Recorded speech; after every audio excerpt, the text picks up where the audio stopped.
The Halloween event for 2021 in Escape from Tarkov has officially started, and it is going to be separated into two stages. This current stage, which went live a couple hours ago, and the live in-raid event tomorrow at 11 PM Moscow time, which I'll talk more about towards the end of this video. But what has happened in this update that went live a few hours ago? Well, a few things actually. Firstly, if you go into your hideout now, you'll notice that your PMC, while you've been sleeping, has been decorating his hideout. There's a whole lighting preset in the hideout which shows you jack-o'-lanterns lit up and with candles in them, a bunch of writing in blood on the walls and glow-in-the-dark bats hanging from the ceiling. It's really cool. I like it a lot. It's a lot better than just the lone Christmas tree in the Christmas events. They've proper gone all out for this one.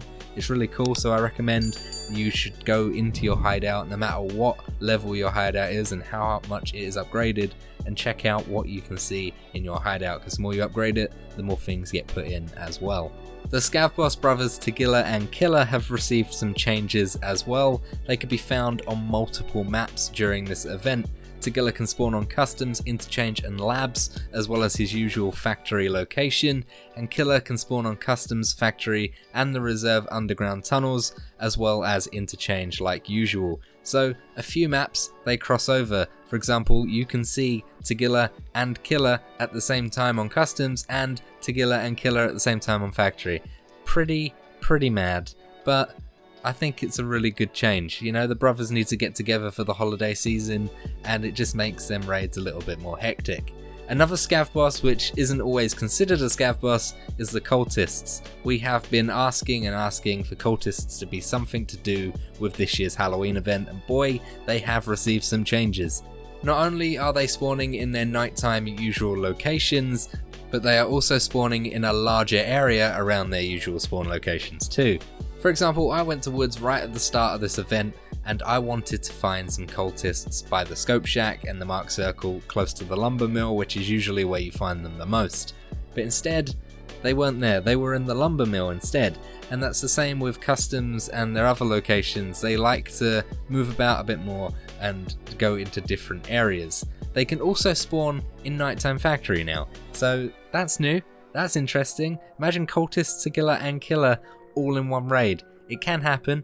Might not happen always, might not happen ever, but it can happen for those unlucky few. The Cultists have also seemed to leave their anti-thermal superpowers at home because they can be seen on thermals a lot easier now. I engaged them by shooting them straight away, which is not advised straight away with a group of Cultists because they'll just blast you to shit, because I thought they were players just sitting in the lumber mill. One, I wasn't expecting them to be at lumber mill, and two, they were lit up like a Christmas tree on my flare. So it's not usually that easy to see even on thermals, but now you can during this event. Who knows, it might even stay afterwards.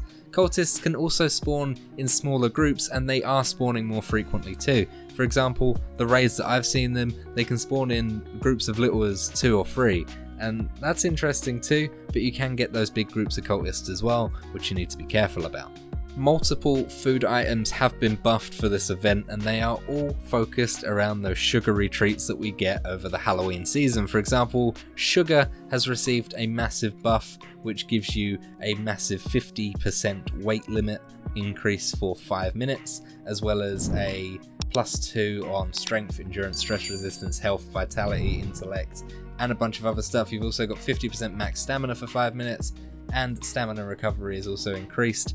I'll put all of the other items on screen and you can see just how much these are buffed. You got condensed milk, which also does a 30% weight limit, and you got the Alyonka chocolate bars and the Slickers as well. They all do interesting things during this event, so make sure you're picking up them and eating them. Hydration's a big thing though, so make sure you got some water to wash it down with. And speaking of candy, car extracts on the maps Interchange, Customs and Woods, where you'd usually find them. Yeah, they don't take money anymore, they take candy, and I found that out the hard way, but you will see that if you go into a raid and you go up to a car extract, it won't require 7,000 rubles like usual. It'll ask you to bring something like a 1 Alyonka, or 1 Slickers, or 1 condensed milk, etc. But it's not always the same chocolate bar either, so you can't just keep that chocolate bar in your gamma for ready for extract, because it can change all the time. So it's quite interesting. You might need to be picking them up in raid or just chucking a bunch of them in your backpack as you go in, but they are getting more and more expensive as time goes on, so be careful of that. It might cost you an arm and a leg. Vehicle extracts might not be worth it, but it's fun that they're taking candy now. It's a bit weird we're giving them candy to get in the back of their van. Usually they should give us candy, right? And also they have added face masks again, those Halloween face masks like the Slender mask, the glow-in-the-dark pumpkin helmet, which is just a beacon of light at the moment. You got the Jason mask, etc. But you've also got two new ones. You got the faceless mask and the ghoul mask, and these can both be found on cultists. So when you're farming cultists, you might want to pick these masks up. They're expensive on the flea market, and they look really nice. I like the ghoul one, and of course faceless, why not? It's an interesting one. I'm glad they're adding more things like these for the Halloween season. Maybe we'll see them after the event as well, but who knows. And that so far is what I've got for this section of the event. If you know anything more, then please let me know down below in the comments and we could talk about it there, start a discussion. But tomorrow at 11 PM Moscow time, that is Sunday the 31st, actual Halloween, Moscow time, 11 PM, be in raid.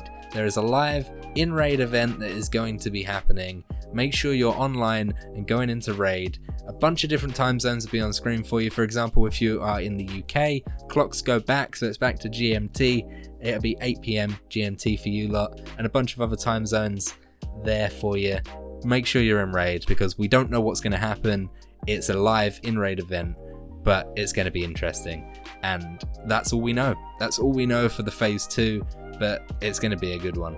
We've never seen an in-raid event before, but they are making sure that we are in raid for this event. So something fun's got to be happening, right? But anyway, let me know what you think down below in the comments of this update in general. What do you think of the Halloween season updates? What do you think of phase 2? Do you think there's going to be certain things? Speculate down below in the comments and subscribe if you haven't already. I will be live streaming phase 2 on YouTube here, and a bunch of other people will be doing the drops event, which is going over on Twitch if you do want to do a drop thing. But I'll be here on YouTube checking it out for you lot. So feel free to stop by when this event is happening. I'll be trying my best to cover everything. And yeah, thanks so much for watching. Hope you enjoyed the update like I am. I'll see you in the next one. Goodbye.